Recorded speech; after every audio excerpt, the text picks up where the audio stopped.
Hello বন্ধুরা, স্বাগত তোমাদের সবাইকে কাইজু নাম্বার 8-এর পর্ব 11-তে। এই পর্বের শুরুতেই আমরা দেখতে পাই যে ডিফেন্স ফোর্সের বড় বড় অফিসাররা একটা মিটিং করছে, যেখানে তারা কাইজু নাম্বার 8-এর ব্যাপারে কথা বলছে। ওখানকার কারোরই বিশ্বাস হচ্ছে না যে এরকম একটা পাওয়ারফুল কাইজু ডিফেন্স ফোর্সের মধ্যেই ছিল। যাই হোক, ওনারা এখন ঠিক করে যে ওনাদেরকে এই কাইজুটার সঙ্গে তাড়াতাড়ি কিছু না কিছু করতে হবে। একজন বলে যে আমাদের এই কাইজু নাম্বার 8-এর বিষয়ে পাবলিকলি মিডিয়াতে বলাটা ঠিক হবে না, কেননা আমি জানি যে একটা দেশ এমন একটা রিসার্চ করছে যেটার মাধ্যমে কোনো মানুষ কাইজুর পাওয়ার রাখতে পারবে। তাই যদি তারা এটা জেনে যায় যে আমাদের কাছে এরকম একটা কাইজু আছে, তাহলে ওরা এটা নেওয়ার চেষ্টা করবে। এই সময় অন্য একজন বলে তাহলে আমাদের এই কাইজুটাকে এক্ষুনি মেরে ফেলার দরকার, যার কথায় একজন সম্মতি জানায় আর বলে যে হ্যাঁ ঠিকই, আমাদের এই কাইজুটাকে মেরে তার বডি দিয়ে অস্ত্র বানানোর দরকার। কিন্তু এই সময় অন্য একজন বলে যে এই কাইজুটাকে মেরে অস্ত্র বানানোর থেকে আগে একে জীবন্ত অস্ত্র বানিয়ে রাখাটা কি ঠিক হবে না? আর এত কিছু কথা হওয়ার পরে ওই মিটিংয়ের যে প্রধান সে বলে ফালতু এই সমস্ত কথা আলোচনা করে কোনো লাভ নেই, আমাদেরকে ওই কাজুটাকে আগে দেখতে হবে, তারপরেই আমরা কিছু সিদ্ধান্ত নিতে পারবো। তাই আমি 3rd ডিভিশনকে বলছি ওই কাজুটাকে আমাদেরকে দিতে। আর এই যে লোকটা এই কথাগুলো বলছিল তার নাম হলো ইসাও শিনোমিয়া। আর এখন আমরা অন্যদিকে কাফকাকে দেখতে পাই, যাকে একটা চেয়ারের মধ্যে লক করে রাখা হয়েছিল। আর এই সময় অপারেশন রুম থেকে তার শরীরের ওপরে পুরোপুরিভাবেই কন্ট্রোল করা ছিল। তারা কনফার্ম করে বলছিল যে কাফকা ট্রান্সফর্ম হওয়ার চেষ্টা করছে না। এদিকে কাফকা এখন মনে মনেই ভাবতে থাকে পুরো একটা দিন হয়ে গেল, এখন আমার সঙ্গে কি হবে কে জানে। আর এরপরে তার মনে পড়ে যে শিনোমিয়া থেকে কি বলেছিল, যখন কোনো পাওয়ারফুল কাইজু পাওয়া যায় তখন তার বডি পার্ট দিয়ে কোনো না কোনো অস্ত্র বানানো হয়। তাই যদি তোমার ব্যাপারে কেউ জানতে পারে তাহলে তোমাকে দিয়েও হয়তো একই কাজ করা হবে। এই সমস্ত ভেবে কাফকা খুবই দুঃখিত হয়। আর একই সঙ্গে সে এটাও ভাবতে থাকে আমি যখনই মিনার একটু কাছে যাওয়ার চেষ্টা করলাম, মিনার পাশে দাঁড়ানোর জন্য একটা স্টেপ রাখলাম, তখনই আমার সঙ্গে এরকম হয়ে গেল। হয়তো মিনাও আমার উপরে রেগেই আছে। আর এই সমস্ত বলতে বলতেই মিনা অর্থাৎ আমাদের ক্যাপ্টেন আশিরো তার ভাইস ক্যাপ্টেন এবং আরও অনেক অফিসারের সঙ্গে সেই ঘরে চলে আসে। আর এখন আশিরো কাফকাকে বলে তোমাকে হেডকোয়ার্টার ফ্যাসিলিটিতে নিয়ে যেতে হবে। এই সময় কাফকা আবার ক্ষমা চায় আর সে কিছু বলতেই যায়, কিন্তু হোসিনা বলে কোনো কথাই বলো না, তুমি দাঁড়াও আর আমাদের সঙ্গে চলো। আর এখন যেতে যেতেই কাফকা ভাবতে থাকে আমার হয়তো এই কথাটা শুরু থেকে লুকিয়ে রাখাটা ঠিক হয়নি। আর এরপরেই বিল্ডিংয়ে থেকে বাইরে বেরোতে আমরা দেখতে পাই যে সমস্ত 3rd ডিভিশনের অফিসাররা এক জায়গাতেই ছিল। এই সময় একজন আশিরোকে বলে যেরকম সিকিউরিটির কথা বলা হয়েছিল সেরকম সিকিউরিটি দেওয়া আছে। যার পরে কাফকা এগোতে থাকে সেই গাড়ির দিকে, যেই গাড়িতে করে থেকে নিয়ে যাওয়া হবে। আর এইখানে ইচিকাওয়া, শিনোমিয়া এবং বাকি সবাই ছিল। কিন্তু কাফকা কারোর চোখের দিকে তাকাতে পারে না। সে ভাবে আমি এখন ওদের দিকে কি করে তাকাবো, ওরা আমাকে যেটা সবসময় করতে না করেছে আমি সেটাই করে ফেলেছি, হয়তো ওরাও এখন আমার উপরে রেগেই আছে, কিন্তু কি আর করবো আমি। এই সমস্ত ভাবতে ভাবতে কাফকা গাড়িতে উঠে যায়। আর এই সময় ইচিকাওয়া তার পেছন থেকে এসে বলে সেনপাই, আমি জানি তুমি ফিরে আসবে। যার এই কথা শুনে কাফকা এই সময় খুবই অবাক হয়ে যায়। আর সে এখন এই গাড়ির ভেতরে থমকে দাঁড়িয়ে পড়ে। আর এই সময় আশিরো তার সামনেই থাকে। সে তাকে বলে ইচিকাওয়া লাইনে থেকে বেরিয়ে গেল, এর জন্য আমি ওকে 50টা পুশ আপ করতে বলবো পানিশমেন্টে। আর এরপরে আশিরো কাফকাকে এটাও বলে তুমি যখন আগের দিন আমাদের সবাইকে বাঁচালে তুমি একবারও ভাবলে না যে তোমার কি হবে। তখন আমি ভাবছিলাম তুমি এরকমই, এটা করাটাই তোমার পক্ষে স্বাভাবিক। আমিও তোমাকে একটা কাইজু রূপে দেখে খুবই অবাকই হয়েছিলাম। যাই হোক, আমি তোমার হয়ে হেডকোয়ার্টারে কথা বলবো। আর আমি এটাও সবাইকে জানাবো যে তুমি আমাদের সবাইকে কি করে বাঁচিয়েছো, কি করে সাহায্য করেছো, আর একটা অফিসার হিসেবেও তুমি কি করে কাজ করেছো। যদি আমি এটা প্রমাণ করতে পারি যে তুমি একটা মানুষ, তাহলে হয়তো আমি তোমাকে বাঁচাতে পারবো। 3rd ডিভিশনের কেউই তোমাকে শত্রু ভাবে না, আমরা সবাই চেষ্টা করব তোমাকে বাঁচানোর।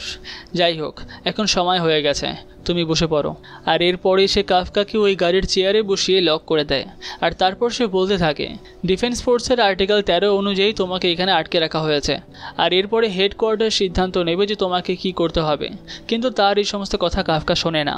সে আশিরোকে বলে মিনা, আমি কি তোমার পাশে এখনও দাঁড়াতে পারবো? যেইটা শুনে আশিরো থমকে যায়।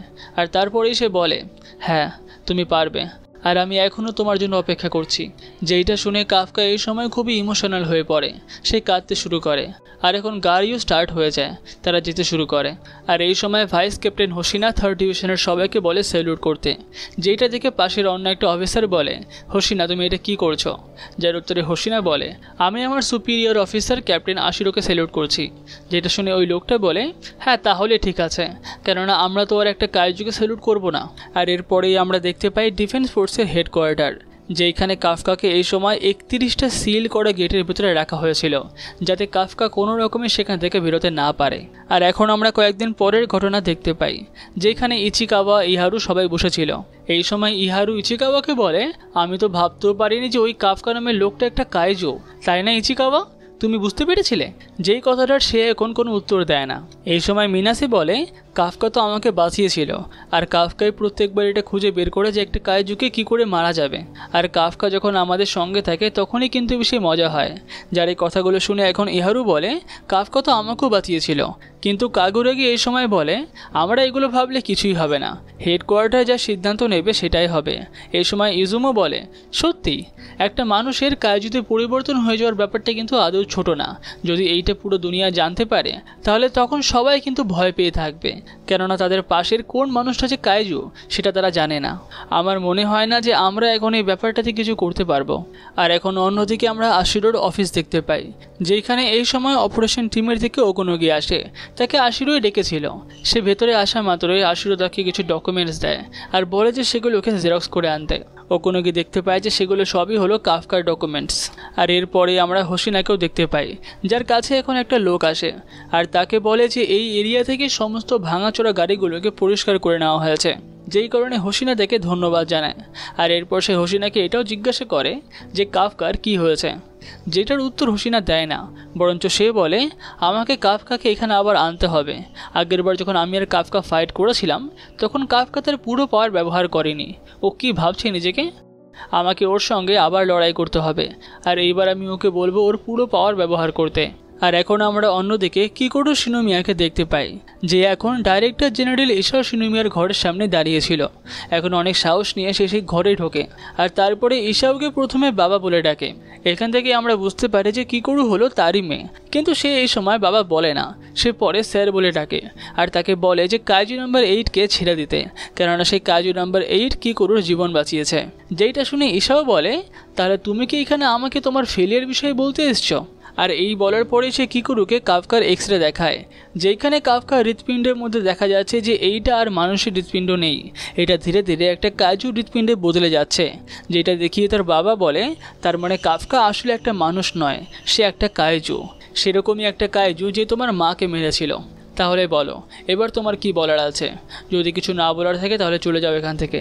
যার এই কথা শুনে কিকোরু ওখান থেকে যেতে থাকে, কিন্তু তবুও সে পিছনে ঘুরে বলে, বাবা আমার তবুও কাফকার উপরে পুরো ভরসা আছে। আর এখন অন্যদিকে আমরা কাফকাকে দেখতে পাই, যার সামনে এই সময় কয়েকজন ডাক্তার যায়। তাদেরকে দেখে কাফকা হেসে হেসে বলে, ও বাবা আমার আরও একবার টেস্ট হবে? আর কতগুলো টেস্ট হবে এরকম? আমি তো এখানে আটকা রয়েছি। আর একই সঙ্গেই সে এই সময় ভাবতে থাকে, তার অনেকজনকে অনেক কিছু বলার আছে, সে এইখানে থাকতে পারবে না, তাকে আবার সবার মাঝখানে ফিরে যেতে হবে। আর এখন আমরা অন্যদিকে দেখতে পাই আশিরোর অফিস, যার সামনে এখন ইজুমো, ইরাহু, কাগুরাগি আর ইচিকাওয়া ছিল। আশিরো ওদের চারজনকে বলে যে ওদেরকে এখন 3rd ডিভিশন ছেড়ে অন্য ডিভিশনে যেতে হবে। যেটা শুনে ওরা অবাক হয়ে যায়। ওরা জিজ্ঞাসা করে কেন, যার উত্তরে আশিরো বলে, এই 3rd ডিভিশনের জায়গাটা পুরোপুরিভাবে ভাঙচুর হয়ে গেছে, তাই এইখানে ট্রেনিং করা আর সম্ভব না। আর এখানেই আমরা পরপর অনেকগুলো ডাই কাইজু দেখলাম, কাইজু নাম্বার 9, কাইজু নাম্বার 10। আর এদের সবার অ্যাটাক পরপর হওয়ার পরে আমাদের মনে হচ্ছে যেন সব কিছুই প্ল্যান করা। তাই আমরা তোমাদের মধ্যে থেকে সব ভালো অফিসারগুলোকে অন্য ডিভিশনে পাঠিয়ে দিচ্ছি। কিন্তু এই সময় ইজুমো আশিরোকে প্রশ্ন করে, এটা কি কাইজু নাম্বার 8-এর জন্য, মানে আমাদের কাফকার জন্য? যেহেতু আমরা কাফকার সব থেকে ক্লোজ ছিলাম, তাই কি তুমি আমাদের সবাইকে অন্যান্য ডিভিশনে পাঠিয়ে দিচ্ছ, যাতে আমরা এই 4 জন আর একে অপরের মধ্যে কথা বলতে না পারি? যেটা শুনে আশিরো বলে, না, কাফকার এর সঙ্গে কোনো সম্পর্ক নেই, এরকম একটা প্ল্যান অনেকদিন আগে থেকেই হচ্ছিল, তাই এখন এটা তোমাদেরকে করতেই হবে। কিন্তু এই সমস্ত শুনে ইহারু বলে, যদি এটা কাফকার জন্য হয় তাহলে আমি আপনার কথা মানব না, আমি 3rd ডিভিশনেই থাকবো।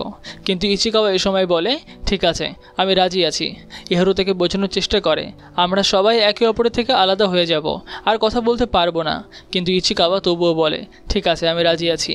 আর এরপর বিকেলবেলা আমরা ইজুমোকে দেখতে পাই, যে ছাদের মধ্যেই বসেছিল। আর সেই সময় কাগুরাগি তার পাশ দিয়ে ফোনে কথা বলতে বলতে আসে, যার সমস্ত কথাগুলো ইজুমো শুনে ফেলে। কাগুরাগি এই সময় কাউকে ফোন করে বলছিল, আমাকে একজনকে বাঁচাতে হবে, তাই আমার জন্য প্লিজ এটা করুন। আর এই সমস্ত শোনার পরে ইজুমো কাগুরাগিকে ডেকে তার পাশে বসায় আর তাকে জিজ্ঞাসা করে যে কী ব্যাপার। এই সময় কাগুরাগি বলে যে সে ডিফেন্স ফোর্সেরই আপার ক্লাসের একজনকে ফোন করেছিল যে হয়তো তাকে কিছু সাহায্য করতে পারে কাফকাকে বাঁচানোর জন্য। যেগুলো শুনে ইজুমো বলে, ও আচ্ছা, তুমিও এরকম, আমি জানতাম না যে তুমি কারোর জন্য এত ভাবো। যার উত্তরে এই সময় কাগুরাগি বলে, আমি তোমাকে আগেই বলেছিলাম না, আমি কাউকে হারাতে চাই না। আর কাফকাও তো আমাদের 3rd ডিভিশনেরই একটা ছেলে, তাই না? আর এরপরেই আমরা কাফকাকে দেখতে পাই বিশাল বড় একটা ফাঁকা জায়গাতে তাকে একাই বসিয়ে রাখা হয়েছিল, তা আবার লক করে। এই সময় কাফকা মনে মনেই ভাবতে থাকে, মিনা তাকে বলেছিল যদি তারা প্রমাণ করতে পারে যে কাফকা একটা মানুষ তাহলেই একমাত্র কাফকাকে বাঁচানো সম্ভব। আর এখন কাফকাও এটাই ভাবতে থাকে যে সে সবাইকে বলবে যে সে একটা মানুষ, সে যে করেই হোক এটাই প্রমাণ করবে। এই সময় তার সামনের গেট দিয়ে ডাইরেক্টর জেনারেল ইসাও শিনোমিয়া তার পুরো টিমের সঙ্গে সেইখানে আসতে থাকে, যাদেরকে দেখে কাফকা প্রথমেই চিল্লিয়ে বলে, ডাইরেক্টর জেনারেল, আমি কোনো কাইজু না, আমি একটা মানুষ। এদিকে ইসাওকে দেখে অন্য কেউ ভাবেনি যে সেই কাইজু নাম্বার 8কে সরাসরি দেখতে আসবে। একজন বলে যে ইসাও সমস্ত ইম্পর্টেন্ট জিনিসগুলোকে পার্সোনালি দেখে। আর এই সময় ইসাও কাফকার সামনে এসে অপারেশন টিমকে বলে কাফকার লকগুলোকে খুলে দিতে। যেই সময় অপারেশন টিমের থেকে একটা ছেলে বলে, আপনি কি বলছেন, ও তো কাইজু নাম্বার 8। যেটা শুনে ইসাও বলে, তুমি কার সঙ্গে কথা বলছো জানো তো? কাইজু নাম্বার 8-এর যে শক্তি আছে সে এই রকমের লককে এক নিমিষেই ভেঙে ফেলতে পারে, কিন্তু ও ভাঙছে না, ও ওখানে বসে আছে। তাই আমি এখন তোমাকে যা বলছি তুমি সেটাই করো। আর এরপরেই অপারেশন টিম থেকে কাফকার লক খুলে দেয়। যেটা দেখে কাফকা এই সময় ভাবে যে তার হয়তো একটা সুযোগ আছে ইসাওয়ের সঙ্গে কথা বলার। তাই সে ইসাওকে আবার বলতে যায় যে সে সত্যিই একটা মানুষ, কিন্তু সে সামনে থেকেই দেখতে পায় যে ইসাও তার দিকে বন্দুক ধরিয়ে রেখেছে আর সে সঙ্গে সঙ্গে অনেকগুলো গুলি চালিয়ে ফেলে। কাফকা এই সময় তার হাত থেকে কাইজু ফর্মে ট্রান্সফর্ম করে সেই গুলিগুলোকে আটকে ফেলে, কিন্তু এরই মধ্যে ইসাও তার সামনে চলে আসে আর তার বুকের মধ্যে হাত ঢুকিয়ে কাফকার রক্ত বের করে ফেলে।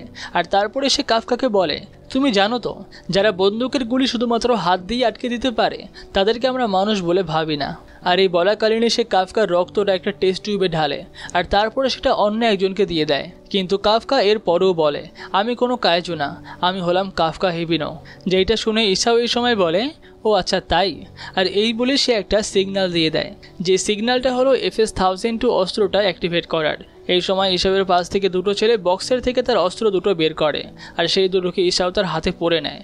আর তারপরে সে কাফকাকে বলে, তুমি যদি সত্যি একটা মানুষই হও তাহলে মানুষের মতো করেই মরো। এই সময় কাফকা বুঝতে পারে যে ইসাও তার উপরে অ্যাটাক করবে। সে এই সময় ঠিক করে যে সে কোনোভাবেই তার পুরো বডিকে কাইজুতে ট্রান্সফর্ম করবে না, সে শুধুমাত্রই ডিফেন্স করবে। কিন্তু এই সময় সে বুঝতেও পারে না যে কখন ইসাও তার উপরে অ্যাটাক করে। প্রথম অ্যাটাকেই কাফকার বাঁ হাতটা কেটে যায় আর সে উড়তে থাকে হাওয়ার মধ্যে। আমরা এই সময় জানতে পারি যে ইসাওয়ের এই অস্ত্র কাইজু নাম্বার 2-এর বডি থেকে বানানো হয়েছিল। যাই হোক, এই সময় ইসাও কাফকার উপরে আবার অ্যাটাক করে। যার এরকম পাওয়ারফুল অ্যাটাকগুলো দেখে এখন বাকিরা বলে, সবাই ঠিকই বলে, এই লোকটাই হলো ডিফেন্স ফোর্সের সব থেকে পাওয়ারফুল অফিসার। এইদিকে আমরা দেখতে পাই যে কাফকার উপরে লাগাতার দুটো পাওয়ারফুল অ্যাটাক করার কারণে কাফকার বডি প্রায় অনেকটাই কাইজুতে ট্রান্সফর্ম হয়ে যায়। যেটা দেখে ইসাও তাকে বলে, তোমাকে দেখে এখন মানুষের থেকে কাইজুই বেশি বলে মনে হচ্ছে। আর এই বলার সঙ্গে সঙ্গে সে কাফকার উপরে লাগাতার অ্যাটাক করতেই থাকে। কাফকা বুঝতে পারে যে এই সমস্ত অ্যাটাকগুলো খুবই পাওয়ারফুল। এরকম একটা পাঞ্চ যদি তার ডাইরেক্ট লাগে তাহলে সে সঙ্গে সঙ্গে মারা যেতে পারে। কাফকা এই সময় পালিয়ে পালিয়ে কোনো রকমের ডিফেন্স করে থাকে, কিন্তু তবুও সে ইসাওয়ের কয়েকটা মার খেয়েই যায় আর তার অবস্থা এখন খুবই খারাপ হয়ে যায়। আর তার মুখ বাদে তার পুরো শরীরই প্রায় কাইজুতেই ট্রান্সফর্ম হয়ে যায়। কাফকা এই সময় বুঝতে পারে যে তার শরীর একা একাই কাজ করছে, যেরকম কাইজু নাম্বার 10-এর সামনে হচ্ছিল। এখন অন্যদিকে অপারেশন রুমের একজনের কথা শুনে আমরা জানতে পারি যে শিনোমিয়ার বাবার এই অস্ত্রগুলো কাইজু নাম্বার 2-এর বডি থেকে বানানো হয়েছিল। কাইজু নাম্বার 2 অ্যাটাক করেছিল 1972 সালে। সেই সময় সে প্রচুর ক্ষয়ক্ষতি করেছিল আর ওটা ছিল দ্বিতীয় কাইজু যাকে কোনো নাম্বার দেওয়া হয়েছিল। আর তার শরীর থেকেই এই স্যুট এবং এই অস্ত্র বানানো, যেটা এখনও পর্যন্ত শুধুমাত্র ইসাও শিনোমিয়ায় ব্যবহার করতে পারে। এদিকে কাফকাও এখন বুঝতে পারে যে এই অস্ত্রগুলোর পাওয়ার কতটা। শিনোমিয়া তাকে এর আগেই বলেছিল যে কাইজুর থেকে যে সমস্ত অস্ত্রগুলো তৈরি হয় সেগুলো খুবই পাওয়ারফুল হয়। এখন শিনোমিয়া কাফকাকে এমন একটা পাঞ্চ মারে যেই পাঞ্চে কাফকা হাওয়ায় উঠে যায়। আর এই সময় কাফকা ভাবতে থাকে যে কোনো রকমের অ্যাটাক করলে হবে না, তাকে এখন এখান থেকে পালাতে হবে। কিন্তু সে তাকিয়ে দেখতে পায় যে তার পা আর নেই, তার পা কেটে গেছে, তাই সে আর পালাতে পারছে না।